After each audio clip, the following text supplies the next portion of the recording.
Welcome to my YouTube channel 10th मस्ती Randhir sir. चलते हैं, 2 चैप्टर्स का सेकेंड पार्ट लेकर आए हैं। इसमें हम लोग कुछ नए टॉपिक्स, नए एक्सक्लूजन देखेंगे। सबसे पहले मोटिवेट लाइन एक है, नींद से इतना भी प्यार न करो कि मंजिल भी ख्वाब बन जाए। बच्चे का सबसे बड़ा, आज का समय की सबसे बड़ा चीज बन गया है नींद।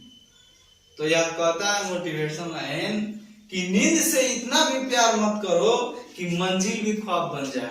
मंजिल को ख्वाब मत बनने दो, सपना मत बनने दो, उसको हकीकत में लाओ और नींद को त्यागो, उठो जागो और अपने मंजिल की ओर चल पड़ो। ठीक है, अगला देखते हैं। सबसे पहले सांद्र और तनु अम्ल किसे कहते हैं? सांद्र अम्ल और तनु अम्ल क्या है? सांद्र किसे कहा जाता है और तनु किसे कहा जाता है?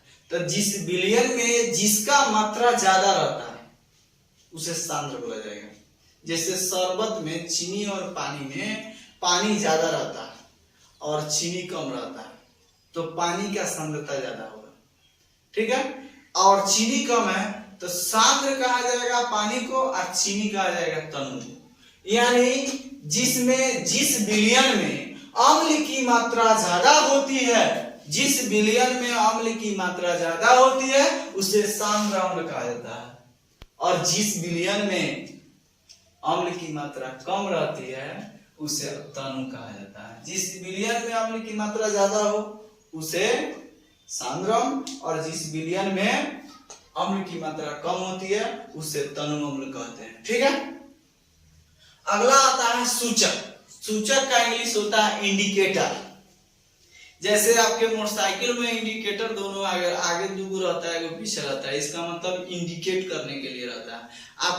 आप क्या करते हैं, उसको इंडिकेटर को जलाते हैं तो अगला को पता चल जाता है कि बाएं ओर नहीं जाना है या दाएं ओर नहीं जाना है। उसी तरह अम्ल या क्षार की क्या कैपेबिलिटी है, क्या क्षमता है, इसको बताने के लिए सूचक होते हैं, इंडिकेटर होते हैं। तो सूचक किसे कहते हैं? तो ऐसे पदार्थ जो अपने रंग अथवा गंध, ऐसे पदार्थ जो अपना रंग अथवा गंध में परिवर्तन के द्वारा अम्लीयता, क्षारीयता और उदासीनता की पहचान दिलाता है उसे सूचक कहते हैं। यानी कहने का साफ साफ रीजन हो सकता है कि वैसा पदार्थ जो अम्ल, क्षार और उदासीनता को बताता है उसे सूचक कहते हैं। सूचक भी 2 प्रकार की होती है, एक रंगीय सूचक, एक गंधीय सूचक। रंगीय सूचक का मतलब जो रंग बताएगा, और गंधीय सूचक जिसे हम महक के पता चलते हैं। जैसे अगर कोई लड़का सेंट मार के चलता है तो उसे पता है देखो बहुत झकास सेंट मरले है हो, तो इसका मतलब वह गंधीय सूचक का पहचान हो गया। और रंगीय सूचक जैसे आप लोग क्या करते हैं, आप लोग रूअफ़ज़ा पिए होंगे या शरबत पिए होंगे, मेला वाला में जो शरबत बना के ही बोतलवा में बेचता है सब, उसमें क्या करता है, सब पानी रहता है और उसमें एक थोड़ा सा कलर डाल दिया जाता है। कलर डाल दिया जाता है जिसकी वजह से पूरा पानी कलरफुल हो जाता है, ऑरेंज कलर का दिखाई देने लगता है। ऑरेंज कलर का डाला जाता है तो ऑरेंज कलर, लाल कलर का डाला जाता है तो लाल कलर। तो वही वहां पे वह रंगीय सूचक हो गया। ठीक है, गंधीय सूचक जो बताए हैं आपको, किसी चीज का सेंट महकता है या किसी चीज से महक का पता कर लेंगे। जैसे आप महक कर ही पता लगता है ये खट्टा है, जैसे आम को महकते हैं खट्टा, ठीक है, मरचा तीखा, या कोई चीज जो है आप महक का पता चलता है। तो रंगीय सूचक जो होता है रंग में परिवर्तन देता है और गंधीय सूचक गंध में परिवर्तन देता है। तो रंगीय सूचक जो होगा वो उसमें 3 को आता है, लिटमस पत्र, मेथिल ऑरेंज और फिनोफ्थिलीन। यही जो 3 को होते हैं रंगीय सूचक के पहचान कराते हैं, लिटमस पत्र, मेथिल ऑरेंज और फिनोफ्थिलीन। इसी के द्वारा ही हम सूचक का पता, रंगीय सूचक का पता लगाते हैं। जैसे लिटमस पत्र में हमने पढ़ा है कि लाल लिटमस पत्र को जो नीला कर दे उसे अम्ल कहते हैं, जो नीला लिटमस पत्र को लाल कर दे वो अम्ल है, जो लाल लिटमस पत्र को नीला कर दे वो क्षार है। नीला अम्ल पढ़ाए थे, नी से नीला और ला से लाल, यानी नीला लिटमस पत्र को जो लाल कर दे वो अम्ल है, और जो लाल लिटमस पत्र को नीला कर दे वो क्षार है।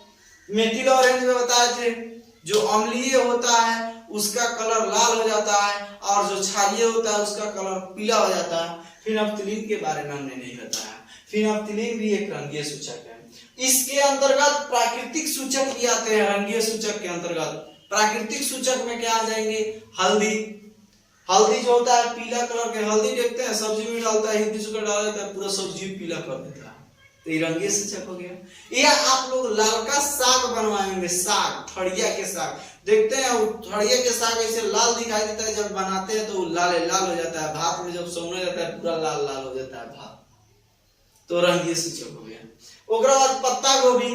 पत्ता गोभी भी एक लाल पत्ता गोभी जो होता है उसको बना दिया जाता है। लाल पत्ता गोभी को जैसे भात के साथ सौन कर सर्वाइव करते हैं, खाते हैं, तो पूरा चावल लाल हो जाता है। उसके पश्चात सलगम। सलगम का दूसरा नाम चुकंदर होता है, जो बहुत कम लोग जानते हैं। सलगम को ही चुकंदर कहा जाता है। चुकंदर को काट दीजिए, सलाद में डाल दीजिए, पूरा सलाद लाल लाल हो जाता है। यह जो है प्राकृतिक सूचक है, यह भगवान के द्वारा बनाई गई है, हमारे द्वारा नहीं बनाई गई है। पेट्रोनिया। पेट्रोनिया भी एक प्रकार के प्राकृतिक सूचक होंगे, और जेरानियम, ये भी एक नेचुरल इंडिकेटर होते हैं। ठीक है, अगला जानते हैं गंधीय सूचक। गंधीय सूचक जो होता है ना, महक के पता लगाया जाता है। इसको अंधा भी पता लगा सकता है कि हाँ ये गंधीय सूचक माने कौन सा अथी है। जैसे आपका हो सकता है एग्जांपल दें, प्याज। प्याज को महक के पता लगा दिया जाता है। वेनिला, वेनिला को भी। लहसुन, लहसुन भी एक गंधीय सूचक हो जाएगा। लौंग का तेल, लौंग का तेल भी गंधीय सूचक है। अंधा व्यक्ति की पहचान, अंधा व्यक्ति भी पहचान इसका कर सकता है। बात आता है लिटमस पत्र। लिटमस पत्र दो कलर के होते हैं, एक लाल लिटमस पत्र, एक नीला लिटमस पत्र। ठीक है, तो जो नीला को लाल कर दे वो अम्ल, जो लाल को नीला कर दे वो क्षार। तो लिटमस पत्र जो होता है थैलाफाइटा समूह का एक पौधा होता है जिसका नाम होता है लीचेन। लीचेन के छाल को निकाल कर क्या किया जाता है? सुखाया जाता है। लीचेन के छाल को निकाल कर सुखाकर और उसे पन्ना के रूप में दे दिया जाता है, जिसके वजह से उसी की वजह से हम अम्लीयता और क्षारीयता की पहचान कर पाते हैं। अब अगला पढ़ते हैं डिल्यूशन। डिल्यूशन मतलब होता है तनुकरण। जल में अम्ल या क्षारक को मिलाने पर उनका आयतन सांद्रता में प्रति इकाई आयतन में कमी हो, उसी को तनुकरण कहते हैं। जल में अम्ल या क्षारक को मिलाने पर उसके आयन सांद्रता में प्रति इकाई आयतन में जो कमी होती है उसी को तनुकरण कहते हैं। तनुकरण मतलब कितना घुल रहा है। ठीक है, जैसे आप लोग कहते हैं पनगर है, कोई पदार्थ पनगर है, या कोई जो है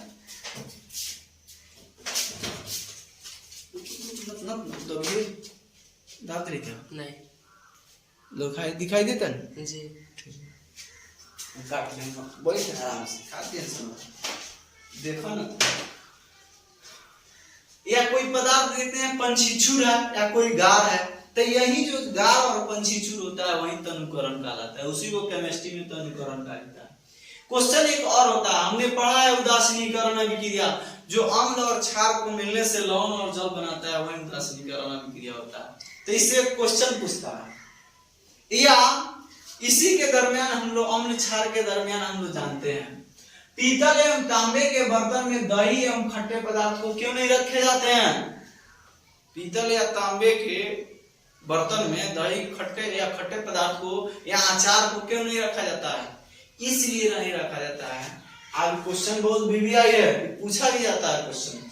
तो देखिए इसको लिखेगा, पीतल या तांबे के बर्तन में खट्टे पदार्थ को इसलिए नहीं रखे जाते हैं क्योंकि पीतल या तांबे एक धातु होते हैं, और धातु जब अम्ल से अभिक्रिया करता है तो धातु अम्ल बनाता है और उसके साथ हाइड्रोजन गैस रिलीज करता है।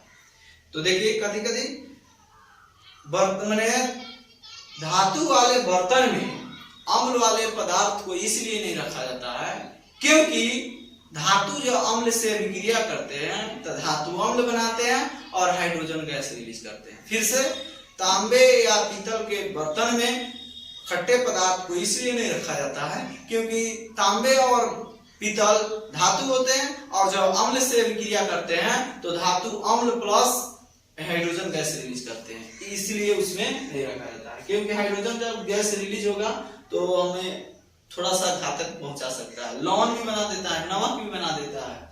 ठीक है, धातु अम्ल भी बना सकता है या लवण भी बना सकता है। अगला क्वेश्चन कहता है शुष्क हाइड्रोक्लोरिक गैस में, शुष्क हाइड्रोक्लोरिक गैस को लिटमस पत्र पर रंग नहीं बदलती है। शुष्क हाइड्रोक्लोरिक गैस को जब लिटमस पत्र पर छोड़ा जाता है तो उसका लिटमस पत्र का रंग क्यों नहीं चेंज होता है? तो इसका आंसर होगा शुष्क HCl जो होता है हाइड्रोक्लोरिक अम्ल का गैस जो होता है वह हाइड्रोजन आयन नहीं देता है। कौन आयन नहीं देता है? हाइड्रोजन आयन नहीं देता है। और हाइड्रोजन आयन से ही लिटमस पत्र का पहचान हो सकता है, अम्लीयता और क्षारीयता का पहचान हो सकता है। हमने बताया आर्हेनियस क्या कहते हैं अम्ल के बारे में कि जो जल में घुलकर हाइड्रोजन आयन थे। तो शुष्क HCl यानी सूखे हुए हाइड्रोक्लोरिक अम्ल जो होते हैं उनका गैस जब लिटमस पत्र पर फेंका जाता है तो वह रंग नहीं चेंज करता, रंग नहीं बताता है। क्यों? इसलिए क्योंकि लिटमस शुष्क हाइड्रोक्लोरिक अम्ल के गैस में हाइड्रोजन नहीं प्रेजेंट होते हैं, हाइड्रोजन नहीं होते हैं। अगला क्वेश्चन कहता है चांदी के चम्मच से उबला हुआ अंडा क्यों नहीं काटा जाता? तो वही क्वेश्चन ऊपर वाला जिसने बताया। तो चांदी भी एक धातु होती है, अंडा में एक प्रकार से एसिड भी पाया जाता है, एसिड की मात्रा होती है, थोड़ा सा खट्टा होता है। तो जब चांदी जो होता है धातु और अंडा में जो अम्ल की मात्रा होती है तो धातु और अम्ल मिलकर लवण प्लस H2 गैस बनाते हैं। इसीलिए चांदी से जब काटा जाएगा तो काला काला परत हो जाएगा और धातु का ऑक्साइड बन जाएगा। इसीलिए चांदी के चम्मच से उबले हुए अंडे नहीं काटे जाते हैं। अगला क्वेश्चन बहुत इंपॉर्टेंट, अगला टॉपिक पीएच। पीएच जो होता है दो शब्दों से मिलकर बना है, P और H। P जो है पोर्टनेज शब्द से निकला हुआ है, पोर्टनेज। पोर्टनेज का अर्थ होता है पावर, पोर्टनेज का अर्थ होता है पावर। पावर का मतलब होता है शक्ति। IH का मतलब होता है हाइड्रोजन आयन, यानी हाइड्रोजन आयन का जो पावर बताता है उसी को पीएच कहते हैं। हाइड्रोजन आयन का जो पावर बताता है उसी को क्या कहते हैं? पीएच। यानी पीएच का full form potency of hydrogen ion, potency of hydrogen ion. Potency of hydrogen ion का मतलब हाइड्रोजन आयन की शक्ति की पता लगाना। अब पीएच का अर्थ होता है H आयन की शक्ति, हाइड्रोजन आयन की शक्ति। इसका खोज 1909 ईस्वी में फ्रेंच वैज्ञानिक, फ्रांस के रहने वाले वैज्ञानिक SPL सोरेनसन ने किया था। 1909 याद रखिएगा, 1909 फ्रेंच वैज्ञानिक SPL सोरेनसन। पीएच स्केल किसे कहते हैं? वैसा स्केल जिससे पदार्थ का अम्लीयता, क्षारीयता और उदासीनता का पता चलता है उसे पीएच स्केल कहते हैं। सेम टू सेम वही है सूचक। तो वैसा पदार्थ जिससे अम्लीयता, क्षारीयता और उदासीनता का पता चलता है उसे सूचक कहते हैं। सूचक के बारे में जाने हैं। उसी तरह यह जो अम्लीयता, क्षारीयता और उदासीनता को जिस स्केल से मापा जाता है उसे पीएच स्केल कहा जाता है। ठीक है, पीएच स्केल। पीएच किसे कहते हैं अब इसके बारे में हम जानते हैं। चलिए पीएच के बारे में जानते हैं। किसी विलयन के हाइड्रोजन आयन की सांद्रता का ऋणात्मक लॉग, लॉग का हिंदी होता है लघुगणक। किसी विलयन के हाइड्रोजन आयन के ऋणात्मक लॉग उस विलयन का पीएच कहलाता है। किसी विलयन के हाइड्रोजन आयन का ऋणात्मक लॉग उस विलयन का पीएच कहलाता है। यानी पीएच बराबर माइनस लॉग H प्लस बराबर 1/log H प्लस होता है। ठीक है, यानी जितना माइनस, जैसे तो कहेगा 10 के पावर माइनस 7 है, उसके बताइए पीएच मान कितना होगा? तो माइनस हटा दीजिए, पावरों में जो है ना उसको हटा दीजिएगा। जैसे 10 के पावर माइनस 7 का है ना तो पावर इस पर से हटा दीजिएगा और माइनस हटा दीजिएगा, यानी पीएच बराबर 7 हो जाएगा। पीएच मान कितना हो जाएगा? 7 हो जाएगा। अगर कहेगा log 10 to the power minus 8 1/log 10 to the power minus 8 कहेगा पीएच मान कितना होगा? तो 8 होगा। कहेगा log 1/log 10 to the power minus 10 तो पीएच मान कितना होगा? तो 10 होगा। तो पीएच स्केल पर 0 से 10 तक की अंक होती है। पीएच स्केल क्या होता है? अम्लीयता, क्षारीयता और उदासीनता की पता लगाता है। अब देखिए पीएच स्केल ऐसा ही होता है। इसमें यहाँ ड्रॉपर का टाइप का होता है, उसमें विलयन को लिया जाता है ड्रॉपर से और उसमें डाला जाता है। वह कलर जैसे आता है ना, जैसे जैसे कलर वह कलर बता देता है और उस कलर कोड से पता लगा लिया जाता है कि हमने की क्षार। उस कलर कोड अलग अलग होता है। जैसे 0 का अलग कलर कोड, 1 का अलग कलर कोड, 2 का अलग कलर कोड होता है, ठीक है। तो देखिए जब 7 पर रहता है पीएच मान तो वह उदासीन कहलाता है, यानी 7 का मतलब ऊपर वाला log 10 के पावर -7। अब जैसे जैसे 7 से नीचे बढ़ेगा अम्लीयता बढ़ेगी, यानी हेजन जो होगा 6 पर कम खट्टा लगेगा, लेकिन 0 पर साका कस के खट्टा लगेगा, हंसका के खट्टा लगेगा। लेकिन जैसे 7 के ऊपर बढ़ेंगे तो 7 के लगे कम कड़वा लगेगा, लेकिन 7 के बाद जैसे 14 पर पहुंचेंगे ना कस के कड़वा लगेगा। इसी से पता लगता है कि अम्ल कैसा है। तो देखिए तो 7 से जैसे नीचे 0 से जैसे ऊपर जाते हैं 0 1 2 3 ऐसे, तो यह परबल अम्ल कहलाएगा। जहां ज्यादा कस के खट्टा लगेगा वो परबल है, और जहां तनी सुधा खट्टा लगेगा वो दुर्बल हो गया, दुर्बल अम्ल हो गया। जहां कस के काटा लगा वो परबल अम्ल, और जहां कस के लो से खट्टा लगा वहां दुर्बल अम्ल कहा जाएगा। और जहां कस के कड़वा लगे या तीखा लगे वहां को परबल छार कहते हैं, और जहां कम तीखा लगे उसे दुर्बल छार कहते हैं। जैसे यहाँ 0 1 2 3 तक देखिए 7 पर उदासीन हो जाता है हर एक पदार्थ। उदासीन मतलब ना खट्टा है ना तीखा है ना कड़वा है, 7 पर उदासीन हो जाता है। तो 0 1 2 3 पर परबल अम्ल कहा जाएगा, 4 5 6 पर दुर्बल कहा जाता है। यानी इस पर परबल पर बहुत ज्यादा खट्टा लगेगा, दुर्बल पर कम खट्टा लगेगा। दुर्बल पर क्या लगेगा याद देखिए 8 9 10, यानी 7 से नजदीक रहता है वह दुर्बल क्षार कहलाता है, और 7 से नजदीक इधर रहेगा, दोनों नजदीक है, दोनों नजदीक है। तो इधर नजदीक रहेगा तो दुर्बल अम्ल, इधर नजदीक रहेगा तो दुर्बल क्षार, लेकिन दूर रहेगा तो परबल अम्ल और दूर रहेगा तो परबल क्षार।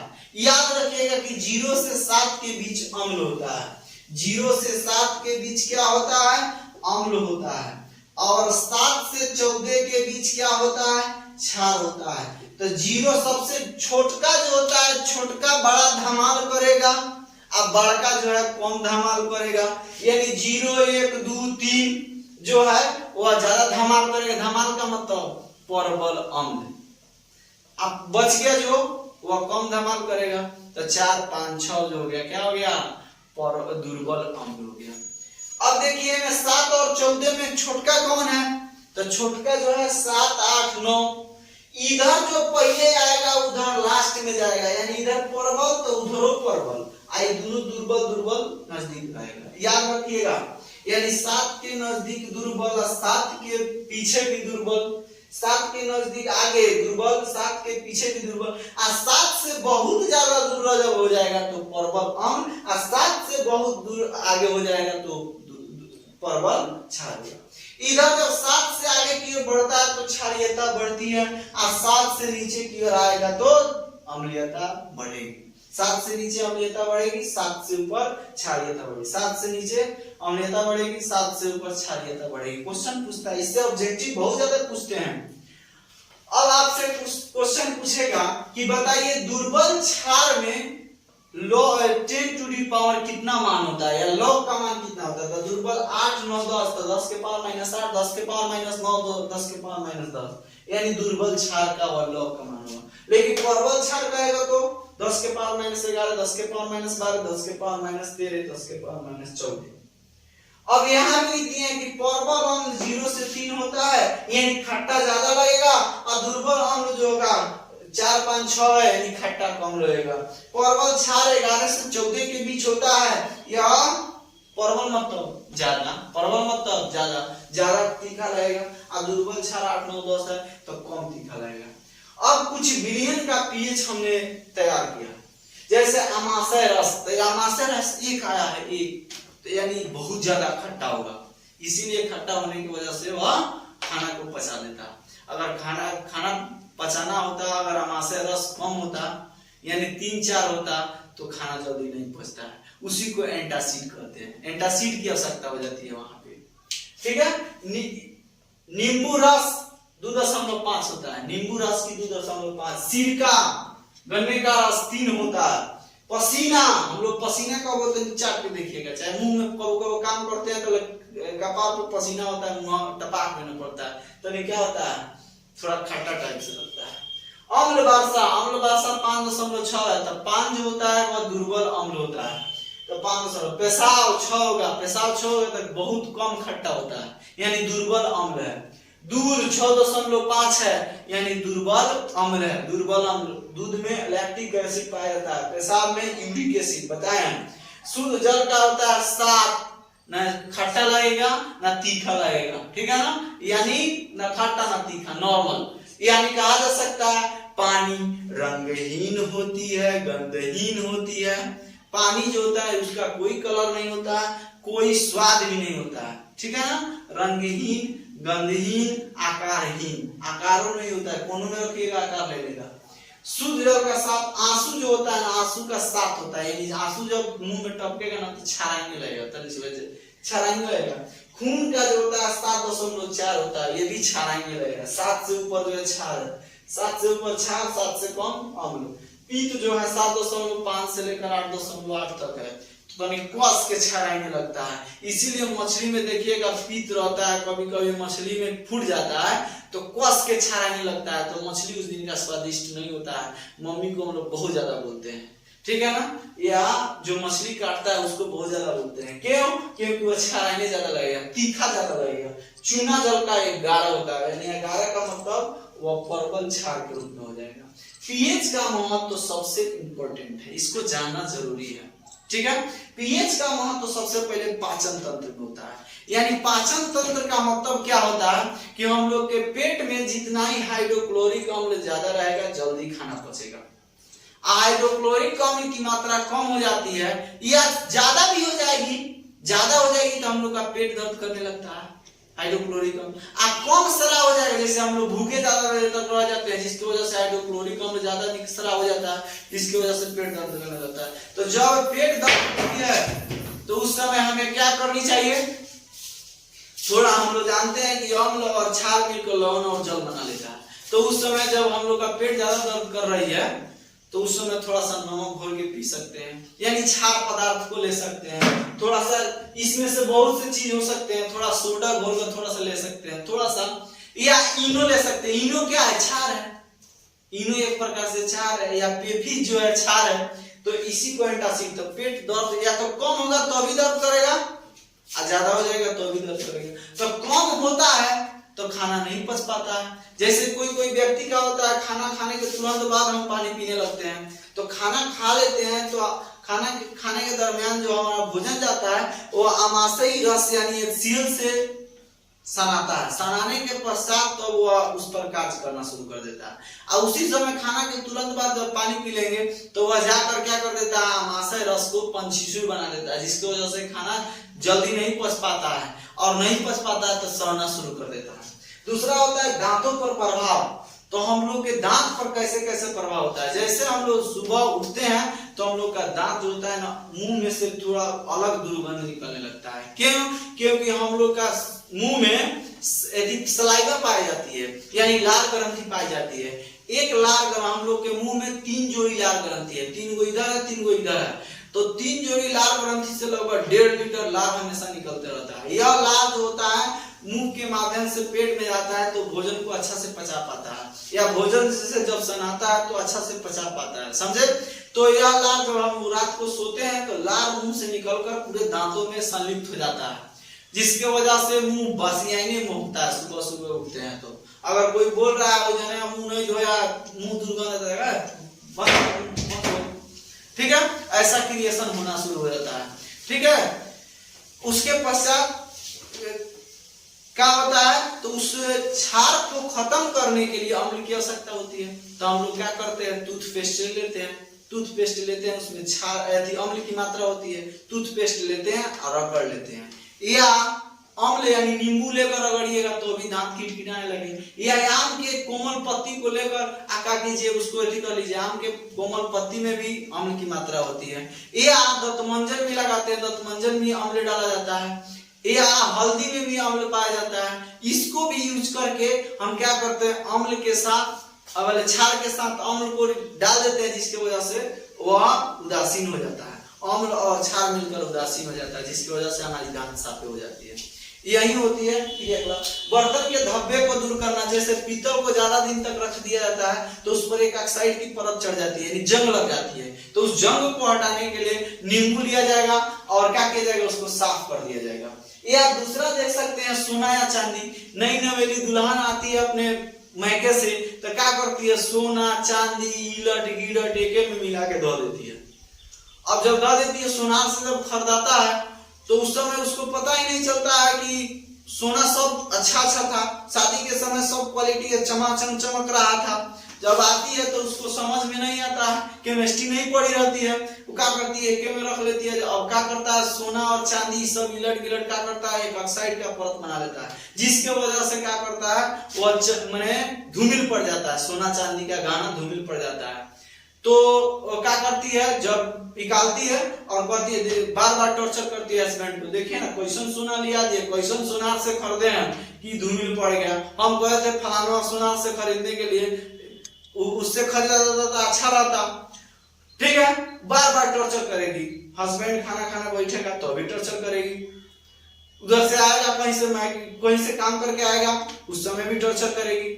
तो हस्बैंड अगर चालाक हो तो क्या करेगा, लो से ले जाएगा उसको और नींबू या थोड़ा सा एथी लेकर उसको साफ कर देगा। नींबू, क्योंकि उस पर क्षार की परत चढ़ी हुई है, क्षार की परत चढ़ी हुई, ऑक्साइड बना लिया, और उसको नींबू लेगा, थोड़ा सा सरफ लेगा, थोड़ा सा गर्म पानी करके और उसको साफ करेगा, फिर चमचमाना शुरू कर देगा। और नहीं तो वो बकलोल वाला हस्बैंड रहेगा तो ले जाएगा, फिर देगा सुनार को, सुनार क्या करेगा, एक बार एजिए में डुबा देगा, बस वो हल्का हो जाएगा सोना, उसका आधा सोना झाड़ कर रख देगा। तो यही होती है बर्तन की धब्बा दूर करना।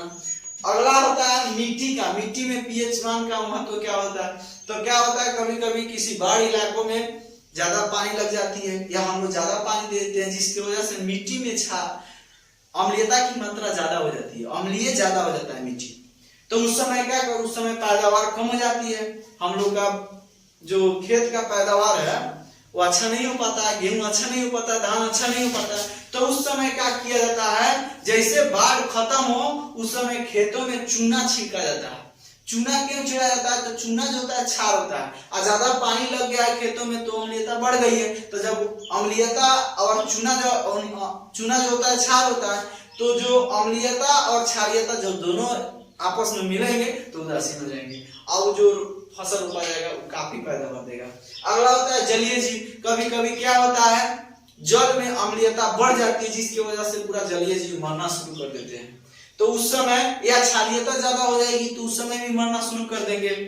ठीक है, तो उस समय क्या किया जाता है, अगर अम्लीयता ज्यादा बढ़ जाती है तो उस समय क्षार को छींटना चाहिए, और क्षारीयता जब बढ़ जाती है तो अम्ल को छींटना चाहिए। ये इसी कारण जलीय जीव जो होते हैं तराई हो जाते हैं। थकान में कभी कभी हम ज्यादा काम कर लेते हैं, आज मानिए कि काम नहीं किया, कल ज्यादा हचका काम कर लिए, बहुत ज्यादा मेहनत कर लिए, तो मेहनत की वजह से हम लोग के शरीर में लैक्टिक एसिड बनना शुरू हो जाता है। हम लोग को जितना आवश्यकता होती है ऑक्सीजन, वह मानिए कि आज ऑक्सीजन जितना चाहिए हम नहीं काम कर रहे हैं तो ऑक्सीजन आज कम चाहिए, लेकिन कल जो है जब काम करना शुरू किए तो ऑक्सीजन की मात्रा ज्यादा होना चाहिए। तो ऑक्सीजन की मात्रा हम लोग के शरीर में समुचित मात्रा में नहीं मिल पाती है, यानी कम मिलती है। जब ऑक्सीजन की मात्रा कम मिलती है तो हमने बायोलॉजी में देखा है कि जब ऑक्सीजन की अनुपस्थिति होती है तो वहाँ लैक्टिक एसिड बनता है। हम लोग जब काम करेंगे तो हमारे पैरों में लैक्टिक एसिड बन जाएगी, जिसके वजह से बहुत ज्यादा थकान महसूस होगा, बहुत ज्यादा दर्द करेगा, बाप रे बाप करके आदमी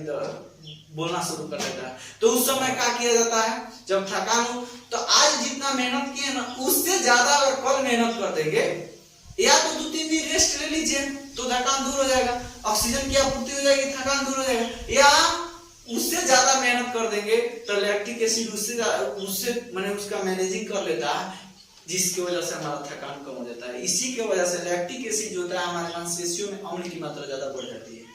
अगला आता है प्राकृतिक वनस्पति नेटल। नेटल का मतलब होता है कवच। आप लोग क्या होता है, कभी कभी गाँव में आप लोग वन में जाते होंगे या कहीं वन में जाते होंगे घूमने, तो क्या होता है, एक पौधा होता है जिसके सभी पत्तों में कांट होता है, रेशा छोटा छोटा काट होता है। जैसे त्वचा की ओर स्पर्श करता है ना, तब तक क्या होता है, हम लोग के त्वचा में जलन होना शुरू हो जाता है। तो जलन होने लगता है तो हम लोग टेंशन में पड़ जाते, बहुत ज्यादा दिक्कत हो जाता है। उस समय लगता है कि आदमी बेचैन सा महसूस करने लगता है। तो देखिए, तो कवच में मेथनोइक एसिड होता है, और जहां कवच रहता है उसका दवाई वही रहता है। अगर कवच लगा है, मिट्टी में भी क्षार पाया जाता है, मिट्टी उठा के पोत लो, या हम लोग के शरीर में भी नमक की मात्रा पाई जाती है, क्षार पाई जाती है, लो से उसको या तो चाट लिया जाएगा और नहीं तो मिट्टी उठा के पोत दिया जाएगा। नहीं तो जहां कवच रहता है वहीं पे बगल में भाट का पौधा होता है, जिसको डाक का पौधा कहा जाता है। भाट के पौधा को डाक का पौधा कहा जाता है। उसको तुरिए, उसमें जो होता है क्षार की मात्रा होती है, उसको क्या कीजिए, मोड़ोड़ के उसमें से रस निकाल के उसमें पोत दीजिए, तुरंत ही बेचैनी दूर हो जाएगी और जलन खत्म हो जाएगी। ठीक है, मिलते हैं नेक्स्ट स्लॉट में, तब तक के लिए थैंक्स। क्या बोलता